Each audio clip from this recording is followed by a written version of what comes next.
मोनथाम हानजाजों नोंथांमोना दिनै चिरां जिल्लायाव मोनसे गिदिर बाइक रेलि हाबाफारि खुंदों सार।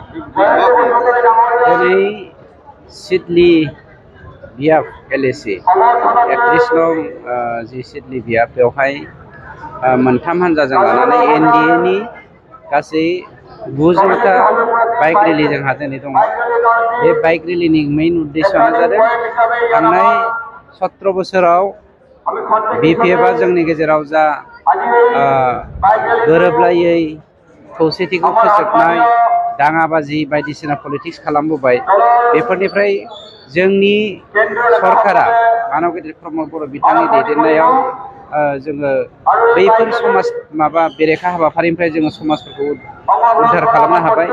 बेनिखायनो दिनैनि दिनाव एनडिएनि जानानै मानव गेदेर दिनैनि प्राइम मिनिस्टार नरेन्द्र मदि बिथांखौ 3 खेबनि थाखाय प्राइम मिनिस्टार खालामनायनि थांखिजों जोंनि इउपिपिएल दोलोनि बिजाथि जयन्त बसुमतारी बिथांखौ एमपि हिसाबै देरहासार होनायनि मिजिंजों दिनैनि बे बाइक रेलिखौ लानाय जाबाय।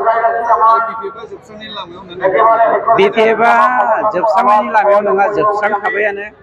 एमपि इलेक्सनाव खाम्फा बरगयारिखौ बिपिएफनि सानैसो मानसि थाबावनायखौ खुनुरुखुम रैखाथि होनायनि थांखिजों केन्डिडेट होदों। खाम्फाया जेनखानायखौ मिथिनानै हर हराव गाबबाय थायो। बिनि रिपर्टआबो जोंनाव फैदों।